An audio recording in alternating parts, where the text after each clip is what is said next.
반갑습니다. 한국사의 해설의 품격사학도 해품사입니다. 이번 영상은 해품사의 한능검 정규 강의 심화편 제48강 주제인 조선시대의 기록유산에 대해 다루겠습니다.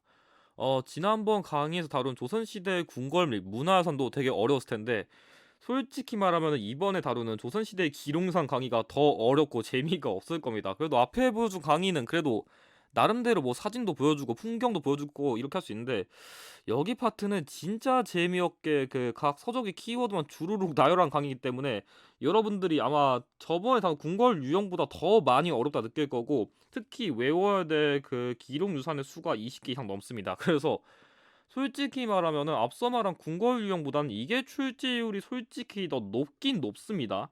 높긴 높은데 외울 게 너무 많아가지고 제가 보기에는 이거는 1급을 받으실 분들이 아니면은, 그래도 1급을 받으실 분들은 이 유형을 공략하시긴 해야 되는데 역시 앞서 다룬 궁궐 유형과 더불어서 마지막에 공략하는 걸 추천드립니다. 그래서 좀 양이 많아가지고, 아니면 그 제가 종류를 관찰 기록물, 농서, 역사서, 그리고 지도 및 지리서 나눴으니까 한 파트씩이라 차례대로 따라오시면서 이 파트를 공략하시길 바래요. 처음부터 다 외우시면 여러분들 절대 못 따라오니까 일단은 제가 빨간 줄로 친 것부터 차근차근 외우시길 바랍니다. 그럼 강의 시작하기 전에 이론 강의 관련 공지사항 전달드리면은, 강의 내용은 공유, 전달, 필기 모두 가능하지만 출처는 가급적 꼭 남겨주시고 상업적 이용 내지 영리적 이용은 자제 부탁드리며 강의 시작하도록 하겠습니다. 자, 48강 주제 조선시대 기록유산입니다. 시기는 역시 조선시대 전반이고요. 난이도는 아까 다룬 그 궁궐 및 문화유산 유형과 더불어서 매우 어렵습니다. 정말 어렵습니다. 많은 수험생들이 여기 파트 오면 거의 토합니다. 진짜 어렵거든요. 그래서 차라리 궁궐 파트는 제가 가르쳐준 암기법으로 부속 건물이라도 외울 수 있지, 여기는 각 서적의 키워드 하나씩 다 외워야 돼가지고 여러분들이 정말 따라오기 어려울 거예요. 그래서 제가 보기에는 옆 파트는 최소한 제가 보기엔 두세 번도 아니고 한 네 번, 다섯 번 정도는 반복해야 그나마 여러분들 머리에 남을랑 말랑 할 거예요. 그 정도로 어렵습니다. 그래서 나 진짜 못하겠다, 나 이거 상금 받아도 된다, 이 유형 버리세요. 내가 이거 상금을 받을 거면 이 유형 말고도 다른 유형을 충분히 합격할 수 있으니까 이 유형 그냥 포기하시고 다른 유형으로 점수 채우는 것을 저는 더 권장드리는데, 대신 빈출도는 생각보다 높습니다. 왜냐면 이게 기록유산 유형 외에도 이게 예를 들어가지고 제가 몇 개의 경우에는 왕유형의 업적 키워드 연계된 게 있거든요. 뭐 예를 들어서 뭐 조선시대 성종시기에 뭐 동국통갑이라던가 아니면 세종대왕시기에 농사직설이라던가 이런 것처럼 왕유형과 연계되는 그런 키워드가 일부 있기 때문에 제가 어떤 기록유산의 경우에는 제가 왕을 적어놨거든요. 그래서 그 왕을 적어놓은 거는 어떤 특정한 시기의 역사적 사실로 옳은 것은 이 유형으로도 연계될 수 있기 때문에 조금 그런 점을 참고하셔가지고 암기를 하시는 것을 권장드립니다. 자, 그러면 학습 전략 제시하겠습니다. 첫 번째, 조선시대의 기록유산의 특징을 구별하는 거. 이것 때문에 여러분들 일단 기본적으로 이것부터 어려워하실 거고, 자, 두 번째, 역사서의 경우에는 서술 방식 그리고 편찬 인물을 구별하시는 게 핵심이에요. 그래서 특히 그 각 그 기록유산의 특징을 외우는 것도 어려운데 역사서의 한정에서는, 그리고 사실 이 지도 또는 지리서의 경우에도 나올 수 있는데 특히 역사서가 편찬 인물이 더 중요합니다. 그래서 이걸 외우셔야 되고, 지도의 경우에는 원본 또는 사본이라고 적었는데, 그러니까 지금 남아있는 혼일강리 역대 국도지도의 경우에는 원본은 없고 지금 사본만 남아있는 걸로 알고 있거든요. 그래서 제가 이렇게 적었는데, 아무튼 지도의 경우는 원본 또는 사본의 그 모습까지 구별할 줄 알아야 돼요. 왜냐하면 이 사진 힌트가 문제로 나올 수 있기 때문에 사실 이거 외울 거 한 3개만 외우면 돼요. 3개? 그래서 그 지도의 경우에 한 3개만 외우면 되니까 그런 점까지 여러분들 힌트로 가져가시면 좋을 것 같습니다. 자, 그래서 출제 원리의 경우에는 문제 또는 정답에서 다양한 종류의 기록 유산의 키워드가 언급되고요. 그래서 다 외우는 게 되게 어렵습니다. 두 번째, 역사서의 경우 서술 방식, 편찬 인물 등이 힌트로 언급되고, 지도 또는 지리서, 여기서 지도만 할게요. 지도의 경우에는 지도의 원본 또는 사본이 그래서 사진 힌트로 언급될 수 있다. 이런 점까지 참고하시면 될 것 같습니다. 자, 그래가지고 오늘 강의에서 다룰 내용은 이런 식으로 총 4가지 주제를 다룬다 보시면 돼요. 그래서 페이지는 5개인데 그 내에서 다룰 내용이 정말 많아가지고 이런 느낌이 이해하시면 될 것 같아요. 그래서 만약에 내가 정말 암기하기 어렵다면은 오늘은 관찰 기록물만 이해해야지, 아니면 뭐 예를 들어서 오늘은 농서만 해야지, 이런 식으로 여러분들이 오늘은 이것만 해야겠다 딱 포인트를 명확하게 짚으시는 것을 권장드립니다. 자, 그럼 시작하면은 첫 번째, 비변사 등록입니다. 제가 그냥 이거는 임의로 이런 식으로 제가 이름 순서대로 나열했는데 그나마 내가 그래도 못 외우겠다. 빨간 줄로 칠한 거라도 외웠어요. 그러니까 빨간 줄로 칠한 게 그나마 출제율이 높은 사례예요. 그래서 내가 진짜 못하겠다. 그럼 빨간 줄에 있는 거라도 외우시는 게 그나마 여러분들에게 나을 수도 있습니다. 자, 그럼 다시 시작하면은 첫 번째 비변사 등록이란 거는 뭐 비국 등록이라고 불렸었는데 이거는 그냥 말 그대로 저번에 계속 다뤘었던 이 비변사에서 논임이 결정된 사항을 그냥 기록한 일종의 일기입니다. 그래서 그냥 비변사의 업무 같은 거 그냥 기록한 기록물 그 정도만 이해하시면 되고, 자, 두 번째 승정원 일기. 승정원 일기는 국왕 비서기관 즉 승정원에서 왕명 출하, 그러니까 뭔가 왕실에서 다룰 수 있는 그런 업무 같은 내용 같은 거를 기록한 게 승정원 일기예요. 그래서 이거 같은 경우에는 실록의 편찬 자료로도 활용되는데 아무래도 왕실이랑 관련된 내용이 있다 보니까 뭐 예를 들어서 뭐 왕이 이런 걸 명령했습니다. 그런 내용 같은 게 있을 수 있으니까 당시에 그 역대 왕과 관련된 기록 같은 거를 연기할 수 있기 때문에 여기 있는 이 승정원 얘기가 이따다를 약간 시정기의 대표적인 사례라고 할 수 있어요. 이게 뭔지는 이따 설명드릴게요. 세 번째 일성록. 일성록의 경우에는 국왕의 동정과 국정을 기록한 일기인데 약간 그러니까 이게 뭐냐면 일성이라는 게 매일매일 반성한다. 그러니까 성자가 이게 살필성자거든요. 그래서 매일매일 반성한 기록이어가지고 내가 일기 쓰면서 아 내가 오늘 이런 거 했었지 저런 거 했었지 하면서 나름대로 스스로 반성하는 일종의 그런 기록물이라 보시면 되는데 원래 이거는 정조가 세손 그러니까 어릴 때부터 썼던 그 존영각 일기에서 이렇게 해가지고 나중에 이제 원래 영조 시기쯤부터 있었는데 나중 가서 쭉 어떻게 보면 그 국왕의 개인적인 그런 입장이라던가 그 동정 같은 걸 살펴볼 수 있는 기록물로서 의의가 있어가지고 조금 중요합니다. 자, 네 번째 조보. 이거는 별로 중요한 건 아닌데 그냥 국왕의 비서기관에서 발행한 일종의 관보. 그러니까 좀 지금으로 치면은 일종의 정부 신문 그런 느낌으로 이해하시면 될 것 같아요. 이거는 별로 중요한 키워드 아니라서 그냥 가볍게만 알아두시고, 자, 그래서 제가 보기에는 이 승정원 일기랑 이 조선왕조실록이 제일 중요하거든요. 먼저 그래서 일단 이 조선왕조실록의 경우에는 이 사초 및 희정기란 게 힌트로 나오는데 이 사초라는 거는 쉽게 말하면은 이 조선왕조실록을 쓰기 전에 만든 일종의 예비 기록물이에요. 그래서 이런 식으로 처음 기록물 그리고 조금 한번 검수해가지고 두 번째 그리고 더 고르고 추론해가지고 가장 중요한 단계인 정초를 해가지고 세 단계를 거쳐 편찬했어요. 아무래도 왕과 관련된 기록이다 보니까 이런 식으로 그런 엄격한 과정을 거쳐가지고 검수하고 검수해가지고 그나마 가장 이런 거 진짜 왕의 업무에서 중요하다. 진짜 이거 적어야겠다. 그런 것들을 이렇게 거쳐가지고 편찬했다는 게 의외예요. 그래서 이 조선왕조실록의 경우에는 태조왕 때부터 역대 왕의 그런 업적이라던가 그런 사실 같은 걸 기록한 게 핵심인데 사실 이런 식으로 엄격하게 기록했다는 말이 있지만 사실 좀 그런 거 있거든요. 뭐냐면 당시에 이 조선왕조 실록을 쓴 사람들은 사관이거든요. 근데 이 사관들이 어떻게 보면 지금 1급 공무원 수준이에요. 뭐냐면 그 1급 공무원이란 게 계급이 높다는 게 아니라 진짜 업무 정신이 투철했어요. 어느 정도냐면은 예를 들어서 약간 이런 기록이 있거든요. 뭐냐면 그 우리가 그 태종 이방원 있잖아요. 이방원. 그 이방원이 그 말을 타고 있는데 이 말에서 툭 떨어졌거든요. 그 말이 떨어져가지고 그 기록에다가 그 태종님이 말에서 추락했습니다. 그래가지고 그 태종이 쪽팔려가지고 야 뭐 그런 것까지 적어 적지 마. 자, 다음 왕이 이거 적지 말라고 했음. 적지 말라고 해서 적지 말라고 적음. 또 그러고 아 니는 뭐 이런 것까지 적냐니까 왕이 개빡쳤음. 이런 식으로 거의 어떤 정도냐면은 당시에 이 사관들은 당시 왕과 관련된 이런 거를 진짜 적기 위해 가지고 정말 항상 동행했거든요. 진짜 왕이 휴가 가도 가고 뭐 용변 보러 가도 가고 이런 식으로 진짜 거의 붙어 있으면서 진짜 아주 조금이라도 진짜 다 후대에 남기기 위해 가지고 정말 모든 걸 다 적은 게 사관이거든요. 그만큼 당시에 그 상세한 기록 같은 걸 적기 위해 가지고 이렇게 노력하는 사람들이 있습니다. 그래서 진짜 어떻게 보면 진짜 업무 정신이 투철한 거죠. 그래서 아무튼 간에 이 조선왕조실록을 담당한 건 실록청이고 그리고 이 춘추관 관원들이 편찬 업무에 참여했다. 그래서 실록청 그리고 춘추관 관원들이 이렇게 참여했다. 이런 말 나오면 여러분들 기억하시면 되는데 이 조선왕조실록은 사실 여러 사고에 보관했거든요. 뭐 예를 들어서 뭐 만이산, 오대산, 그러니까 뭐 강원도라던가 뭐 전주라던가 아니면 강화도라던가 되게 여러 곳에서 이렇게 보관했었는데 이게 기출 키워드 나온 적은 있거든요. 그래서 원래는 4대 사고였다가 나중에 뭐 5대 사고 되고 이런 게 있는데 제가 보기에는 대표적으로 얘기할 수 있는 게 이 사고 위치가 강원도라던가 아니면 전주 지역 정도? 그래서 전부 다 이런 거 몰라도 돼요. 솔직히 이거는 제가 보기에 지역사 키워드 나와도 너무 많아 가지고 그냥 이런 곳에 그냥 대표적으로 그냥 보고있다 그냥 그런 느낌만 이해하시면 되는데, 조금 중요한 키워드는 승정원 일기, 일성록, 조선왕조 실록은 모두 세계 기록 유산으로 등재했다. 그래서 이거를 조금 추가 키워드로 외우시길 바랍니다.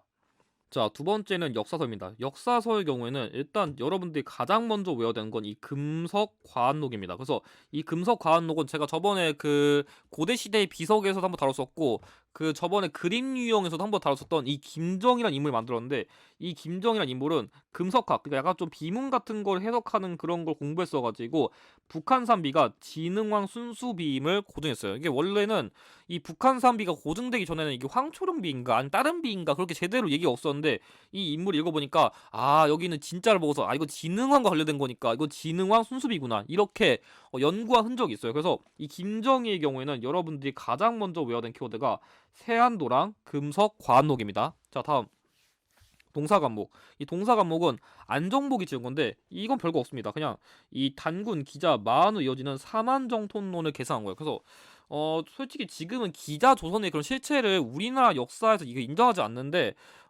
이때 조선 시대마저도 기자 조선을 이렇게 인정해 왔어요. 그러니까 예전에 좀 기자 조선을 좀 믿는 그런 성리학자들이 좀 이렇게 많았었거든요. 그때만 하더라도. 그래서 이런 식으로 단군 기자 마한의 역사가 이게 이어진다는 사만 전통을 계승했다. 그게 동사과목이다. 그냥 그 정도만 외우시면 될 것 같아요.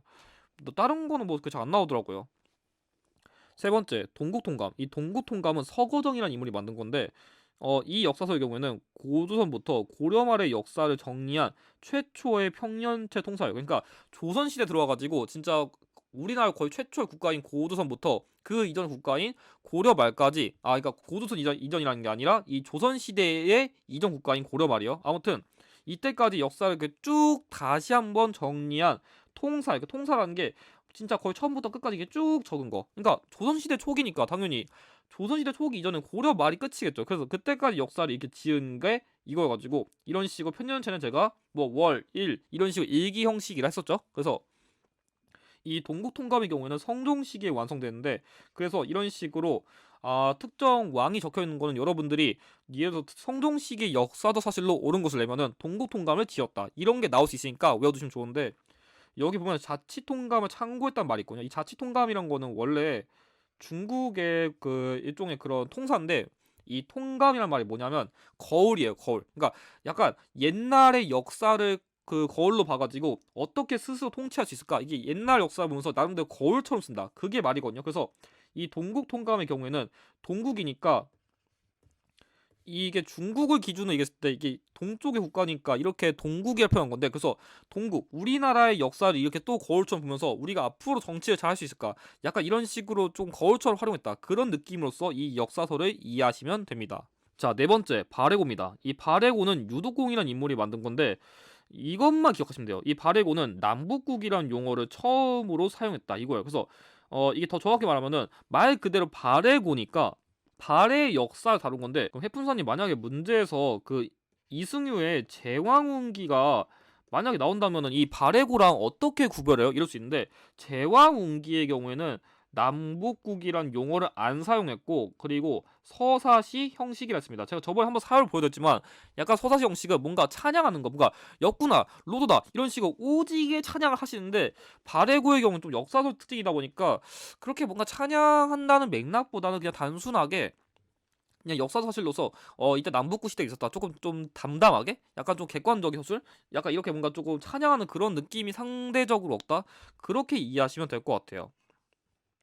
자, 다음 연려시 기술. 이 연려시 기술의 경우에는 조선시대의 정치 문화를 실질적으로 정리한 그냥 기사 못말체 그냥 기록물이다, 그 정도만 외우셔도 될 것 같아요. 사실 연려시 기술은 한능검보다는 좀 공시에서 좋아하는 그런 역사서다 보니까 그냥 이거는 그냥 가볍게 알아두세요. 그 다음 이거 그냥 버리시고 고려사. 이 고려사는 김종선과 정인지 같은 인물들이 만든 건데, 이 고려사의 경우에는 기전체의 양식을 만들었어요. 그래서 이 사마천의 사기의 법례를 본받아 편찬했다는 말이, 이 사마천 사기가 중국 고대 역사서인데, 그래서 역시 이 사마천 사기 역시 인물 중심, 제가 그래서 뭐 왕 아니면 왕조 아니면 이 역사적으로 중요한 인물 이런 거 나온다 했었죠. 그래서 기전체의 경우에도 약간 그런 식으로 땄는데, 기전체의 경우에는 본기가 없고 뭐 세가, 지, 열전 이런 식으로 나옵니다. 해품사님 왜 본기가 없어요? 본기라는 거는 이제 가장 중요한 왕 이런 건데 어떻게 보면 조선 입장에서는 고려가 나쁜 나라니까 멸망해야 되고 조선을 어떻게 뛰어대다 보니까 약간 그 정권 말기에 조금 이렇게 정치를 엉터리라는 왕들이 있어가지고 결국 조선을 건국했다 이런 맥락으로 봤을 때 일부러 이 고려를 조금 더 낮춰서 표현하기 위해 가지고 일부러 본기를 안 썼다고 표현할 수 있을 것 같습니다. 그래서 이거 같은 경우에는 문종식에 완성됐었고 아까 말했듯이 조선의 건국을 정당화하기 위해서 조금 역사적 내용 자체가 고려를 조금 폄하하는 그런 조금 일종의 주관성이 개입됐다 그런 거를 조금 이해하시면 될 것 같아요. 마지막으로 해동역사 이건 한치훈이 만든 건데 이건 그냥 뭐냐면 500여 종의 자료를 참고해서 만든 고조선 고려 말의 역사를 정리한 그냥 서적입니다. 그래서 이런 식으로 500여 종이라는 좀 진짜 많은 서적을 참고했다 그런 키워드가 나와야 한치훈의 해동역사입니다. 그래서 솔직히 제가 보기에 이 연려시 기술이랑 해동역사는 솔직히 한능검에서 그렇게 좋아할 만한 서적은 아니거든요. 그래서 사실 이거는 공시생분들이 더 잘 알만할 거예요. 그래서 제가 보기에는 지금 강조한 이 세 개만 먼저 외우셔도 문제는 없을 것 같아요. 일단 여러분들은 선지의 내용 보고서 아 이게 이거구나 그런 걸 조금 해석할 줄 아는 게 조금 더 중요할 것 같아요. 그리고 정확하게 이게 역사서는 아니지만 여러분들이 추가적으로 이것까지 필기해 두시길 바랍니다. 자, 이거 넣을 게 없어가지고 제가 뺄려다 말았었는데, 업문지라 해가지고, 이 업문지란 거는 그 유희라는 인물이 만든 거거든요. 그래서 이건 국학이랑 관련된 건데, 뭐냐면, 초성, 중성, 그리고 종성의 체계를 최초로 정리한 서적이 업문지예요. 그래서 쉽게 말하면은 그 한글과 관련된 대표적인 국학서이다. 그냥 그 정도만 이해하시면 될 것 같아요. 그래서 만약에 초성, 중성, 그 종성 이렇게 언급되면은 유희의 업문지구나. 이것까지만 여러분들이 추가적으로 필기를 해두시길 바랍니다.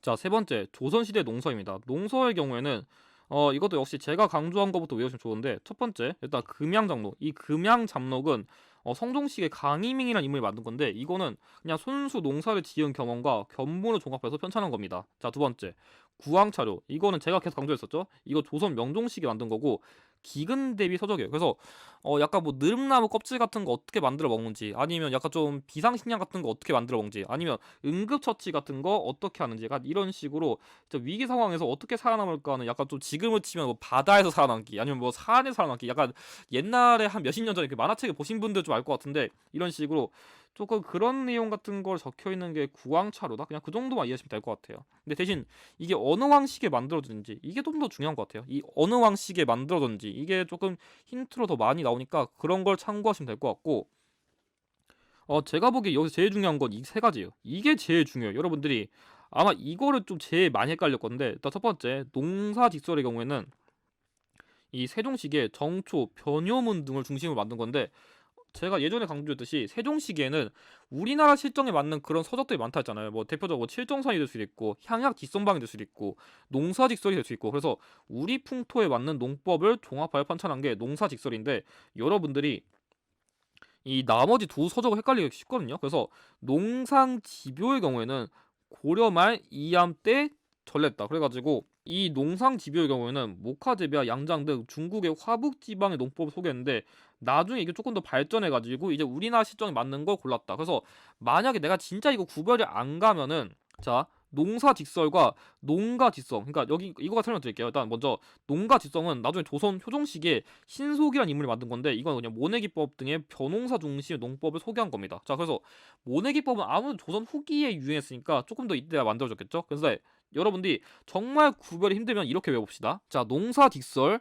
지읒 시읒 농가집성 지읒 시읒 지읒 시읒이 들어가면은 조선시대 지읒 시읒이 안 들어가면은 고려시대 이렇게 구별하자는 겁니다. 자, 지읒 시읒 들어갔다 조선시대, 지읒 시읒 안 들어갔다 고려시대.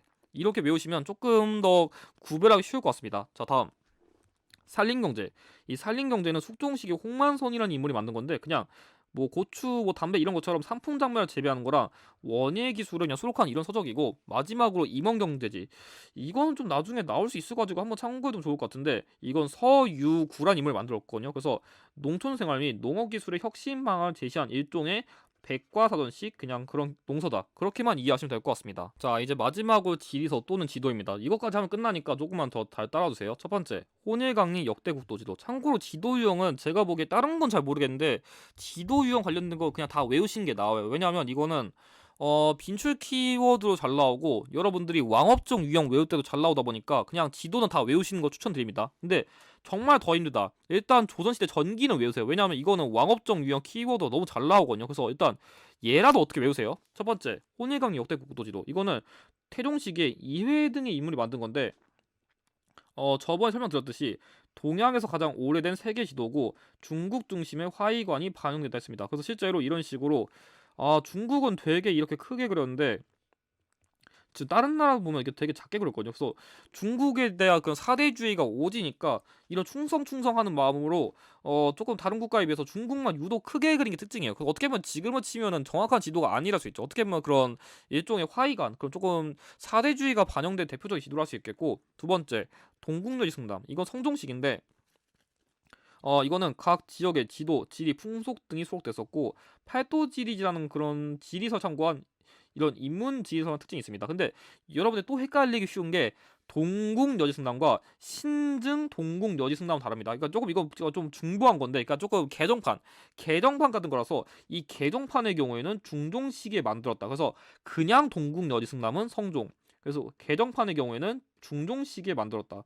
여러분들이 많이 어려울 것 같은데 그래도 이거가 선지로 나온 적이 있어가지고 구별은 하실 줄 알아야 될 것 같습니다. 자, 그럼 마지막으로 후기의 지도의 경우에는 여러분들이 일단 이 두 개부터 먼저 외우신 게 나왔는데, 첫 번째 고려蒙구전도는 이 선교사 마테오 리치가 원래 당시에 그 중국에 전해진 게 이 중국에 전해진 건데 당시에 우리나라가 이게 중국에 찾아갔을 때 이거를 우리나라 조선에게 이렇게 전례를 받은 거거든요. 그러니까 이 마테오 리치가 먼저 중국에게 주고 그거를 나중에 그 약간 좀 사본 같은 걸로 이렇게 조선에게 그 전료된 건데, 이게 조선인들의 세계관에 영향을 미쳤어요. 뭐냐면 예전까지만 하더라도 약간 조선인 입장에서는 이런 좀 세계에 대한 그런 지리 인식이 없으니까 중국이 당연히 짱이지 이렇게 생각했는데, 막상 이 지도 뜯어보니까 여기도 국가가 있고 여기도 국가가 있고 여기도 국가가 있고 생각보다 이렇게 국가가 많았어. 그래가지고 어떻게 보면 중국 중심의 화이관이 깨지는 그런 영향을 받은 게 이 고려망고 정도의 특징이랄 수 있을 것 같습니다. 자, 두 번째 택리지. 이건 이중환이라는 인물이 만든 건데 뭐 삼인, 복거, 팔도 총론으로 구성됐다 이렇게 써있거든요. 그러니까 뭐냐면 삼인이란 거는 쉽게 말해가지고 산업공사, 그러니까 선비, 농민, 그리고 그 공업 담당하는 사람, 그리고 상인, 이런 식으로 이 사람들의 특징 같은 거 좀 다룬 게 3인이고요. 복거라는 거는 약간 우리가 이런 곳에 살면 좋을 것 같다는 일종의 꿀팁 같은 걸 주는 거예요. 그러니까 뭐 예를 들어서 여기에는 뭐 강가 같은 게 좋아, 아니면 여기 사람들이 이런 데 살아, 아니면 좀 주변에 경관 같은 게 이런 거 있어. 그래서 어떻게 보면 조금 어떻게 살면 좀 더 좋을까, 그런 일종의 꿀팁 같은 걸 담아놓은 게 복거고, 팔도 송론이란 거 말 그대로 그냥 뭐 경상도, 전라도, 아니면 충청도, 강원도 이런 식으로 그냥 팔도와 관련된 거 내용 적은 게 이겁니다. 그래서 어떻게 보면 다른 그런 지리서에 비해서 되게 다양한 특징 같은 걸 담은, 어떻게 보면 꿀팁, 그럼 백과사전? 조금 그런 느낌으로 이해도 이해될 것 같습니다. 자, 그리고 각 지방의 자연, 환경, 풍속, 인물 등이 자세히 수록됐다는데 아무래도 이거에 영향을 좀 받았다, 그렇게 할 수 있어요. 그래서 해풍사님, 아까 이것도 지도, 지리, 풍속이 담겨져 있다 했었는데 그럼 어떻게 구별해요? 이럴 수 있는데 제가 보기에는 일단은 이 키워드가 나오면 1차적은 얘를 먼저 의심하세요. 제가 보기에 일단은 얘가 나오면 이상하게 동국여지승남으로 일단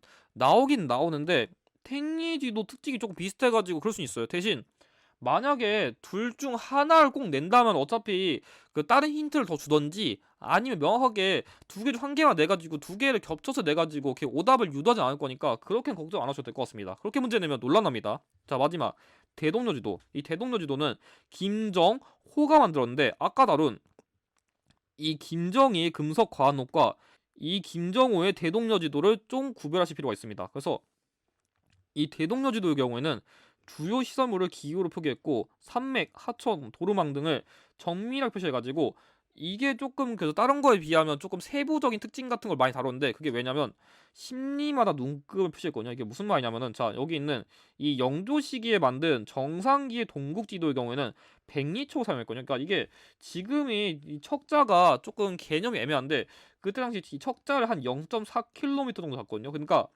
이 뭐냐면 심리만 눈곱 표시했다는 거는 한 심리를 한 척으로 보는 거예요. 대신 이 백리의 경우에는, 그러니까 이거는 40km를 한 척으로 보는 거니까 나름대로 지도에다가 이게 특징을 담기 위해 가지고 압축을 했는데, 당연히 그 40km를 이렇게 하나를 보는 거라 그 4km를 한 미터를 보는 거 봤을 때는 당연히 이게 더 자세합니다. 왜냐?